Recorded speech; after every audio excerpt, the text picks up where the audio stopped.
से तकरीबन 100 साल पहले दो अधिकारियों ने एक दूसरे को 10 खत लिखे। ये दोनों अधिकारी अलग अलग साम्राज्यों से संबंध रखते थे। खतों में कुछ मंसूबे बनाए गए, कुछ वादे किए गए, लेकिन इतिहास इस कॉरेस्पॉन्डेंस को इसलिए याद रखता है क्योंकि इन पत्रों ने आज के मिडल ईस्ट यानी मध्य पूर्व और एक ऐसे महाविवाद की बुनियाद रखी जिसके चलते दुनिया के इस हिस्से में एक भीषण जंग आज भी लड़ी जा रही है। नमस्कार, मेरा नाम है बलविंदर कौर नंदिनी। आप देख रहे हैं द रिव्यू हिंदी। इजराइल फिलिस्तीन विवाद वो मसला है जिसने ना सिर्फ मध्य पूर्व को बल्कि पूरी दुनिया को प्रभावित किया है। ये विवाद कई जंगों की वजह बना। इसमें निर्दोष लोगों को जान गंवानी पड़ी, लाखों लोग अपने घरों से उजड़ गए। आज भी इजराइल और हमास के बीच जंग जारी है। इतना सब होने पर भी इस मसले का हल दूर दूर तक दिखाई नहीं दे रहा। ये मुद्दा सदियों से चला आ रहा है। यहूदी और फिलिस्तीनी दोनों समुदाय उस इलाके से जिसे आज इजराइल, वेस्ट बैंक और गाजा पट्टी के रूप में जाना जाता है, के साथ हजारों सालों का इतिहास साझा करते हैं। दोनों समुदायों की इस भूमि में गहरी ऐतिहासिक, सांस्कृतिक और धार्मिक जड़ें हैं। मैं अपनी बात पिछली सदी से शुरू करती हूँ। दरअसल 20वीं सदी की शुरुआत में ये मुद्दा स्पष्ट रूप से उभरने लगा। इस कड़ी में जो पहला अहम पड़ाव हमें दिखता है वो है मैकमोहन हुसैन कॉरेस्पॉन्डेंस, जिसे मैकमोहन हुसैन पत्राचार भी कहा जाता है। जुलाई 1915 से मार्च 1916 के बीच sir Vincent Arthur Henry McMahon और हुसैन बिन अली अल हाशमी ने एक दूसरे को 10 खत लिखे। ये वह दौर था जब प्रथम विश्व युद्ध जारी था और ब्रिटेन ओटोमन साम्राज्य के खिलाफ अरबों का समर्थन हासिल करना चाहता था। आगे बढ़ने से पहले ये जानना जरूरी है कि आज के इजराइल का क्षेत्र, जो ऐतिहासिक रूप से फिलिस्तीन के नाम से जाना जाता था, 16वीं सदी से लेकर प्रथम विश्व युद्ध के अंत यानी कि 1918 तक उस्मानी साम्राज्य यानी ओटोमन साम्राज्य के कब्जे में था। पश्चिमी ताकतें, खासतौर पर ब्रिटेन की आंखों में ओटोमन साम्राज्य कांटे की तरह चुभता था। वे इसे किसी भी तरह खत्म करना चाहते थे। अब बात उन दोनों लोगों की जिनके बीच ये पत्राचार हुआ। हेनरी मैकमोहन का जिक्र इतिहास में कुछ कम आता है, लेकिन ये शख्स बेहद अहम समझौतों के लिए जिम्मेदार था जिसने कई देशों को प्रभावित किया। मैकमोहन एक British Indian royal army officer और डिप्लोमेट थे। वे 1911 से 1915 तक भारत सरकार में विदेश सचिव रहे। 1915 से 1917 तक इन्होंने मिस्र में ब्रिटिश हाई कमीशन के रूप में काम किया। भारत में विदेश सचिव के तौर पर मैकमोहन ने तिब्बत, चीन और ब्रिटेन के बीच त्रिपक्षीय वार्ता का संचालन किया, जिसके नतीजे में शिमला कन्वेंशन हुआ। चीन ने आखिरकार कन्वेंशन पर साइन नहीं किए, लेकिन इस समझौते ने 1947 तक तिब्बत के साथ ब्रिटिश संबंधों को आकार दिया। मिस्र में मैकमोहन का पत्राचार मक्का के शेरिफ और अमीर हुसैन बिन अली के साथ हुआ, जो इतिहास में मैकमोहन हुसैन कॉरेस्पॉन्डेंस के नाम से जाना गया।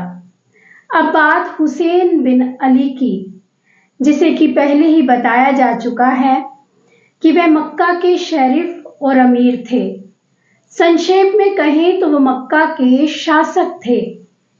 वे हशमाइट डेस्टिनी से ताल्लुक रखते थे और उन्हें पैगंबर मोहम्मद का वंशज माना जाता था।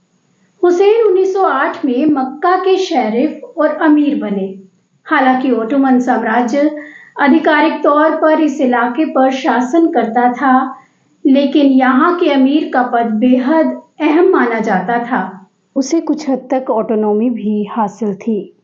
इसकी वजह ये थी कि मक्का के अमीर के पास मक्का और मदीना में पवित्र स्थलों की सुरक्षा, देखरेख और हज यात्रा का प्रबंधन करने के लिए जिम्मेदारी होती थी। लेकिन 1908 में जब हुसैन की नियुक्ति इस पद पर हुई, तब ओटोमन साम्राज्य गहरे उथल-पुथल से गुजर रहा था।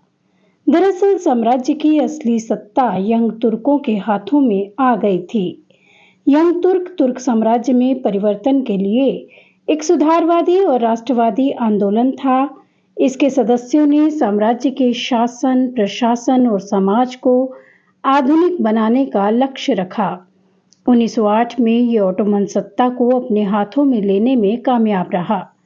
यंग तुर्कों ने उस्मानी साम्राज्य को आधुनिक और एकीकृत बनाने के लिए तुर्की नेशनलिज्म को बढ़ावा देने की नीति अपनाई। उन्होंने केंद्रीकरण पर जोर दिया। यंग तुर्क दरअसल तुर्की राष्ट्रवादी थे, जो तुर्कों को ओटोमन साम्राज्य के भीतर डोमिनेंट ग्रुप के रूप में देखना चाहते थे। उन्होंने गैर तुर्क समुदायों जैसे अरबों, कुर्दों और अन्य अल्पसंख्यकों की सांस्कृतिक और भाषाई पहचान को दबाने की कोशिश की। यंग तुर्कों की सोच और कार्रवाइयों ने अरब नेताओं को नाराज किया और उन्हें अरब राष्ट्रवाद के सवाल पर सोचने को मजबूर किया। हुसैन के संबंध यंग तुर्कों से बिगड़ गए। वे अपनी ऑटोनॉमी कम होने से भी परेशान थे।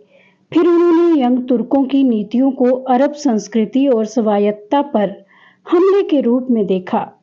यंग तुर्कों से परेशान हुसैन एक एकीकृत अरब राज्य की स्थापना का सपना देखने लगे, जिसमें हिजाज, सीरिया और अन्य अरब क्षेत्र शामिल हों। अरब राष्ट्रवाद का विचार हालांकि पुराना था, लेकिन इसे ताकत यंग तुर्कों के आने के बाद ही मिली।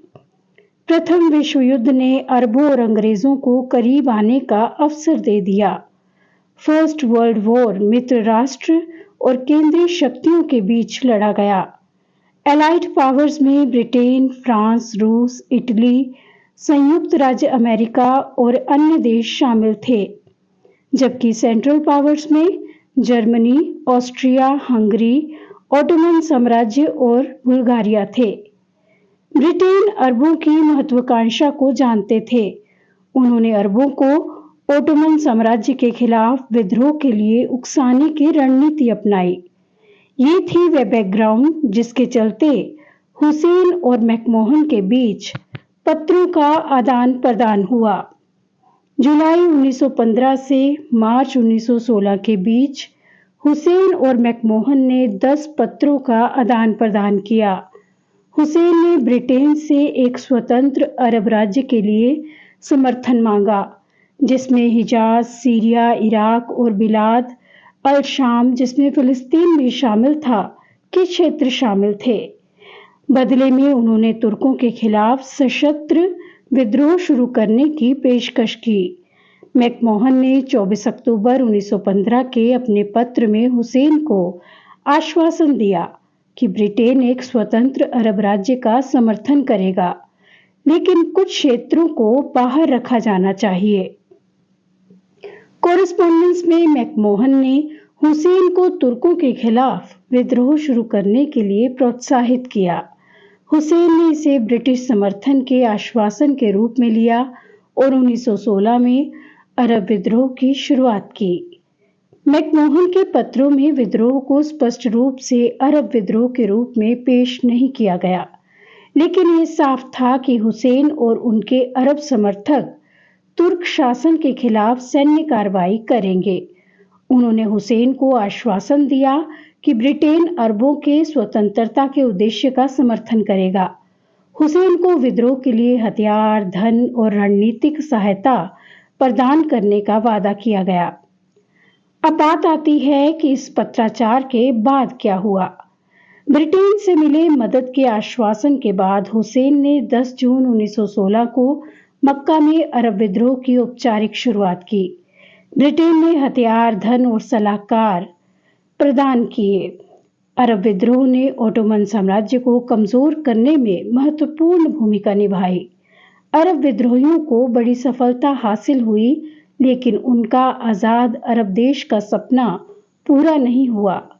कारण था अरबों के साथ हुआ धोखा। अरब विद्रोह की सफलता भी अरबों को उनका राज्य नहीं दिलवा सकी। दरअसल ब्रिटेन ने उनका ओटोमन के खिलाफ एक हथियार के रूप में इस्तेमाल किया। ब्रिटेन ने फ्रांस के साथ एक गुप्त समझौता कर लिया, जिसे साइकस-पिकॉट समझौते के नाम से जाना जाता है। इसके तहत प्रथम विश्व युद्ध के बाद ओटोमन साम्राज्य के मध्य पूर्वी क्षेत्रों को फ्रांस और ब्रिटेन ने आपस में बांट लिया। ये समझौता हुसैन मैकमोहन पत्राचार के वादों के खिलाफ था और हुसैन के अरब राज्य के सपने के साथ विश्वासघात। ब्रिटेन की चालाकी देखिए। साइकस-पिकोट समझौता लगभग उसी दौरान हुआ जब मैकमोहन और हुसैन के बीच पत्राचार चल रहा था। एक ही वक्त में दो अलग-अलग पक्षों से अंग्रेज अलग-अलग वादे कर रहे थे। मैकमोहन ने अपने पत्र में फिलिस्तीन का स्पष्ट रूप से उल्लेख नहीं किया। इसके कारण बाद में विवाद हुआ।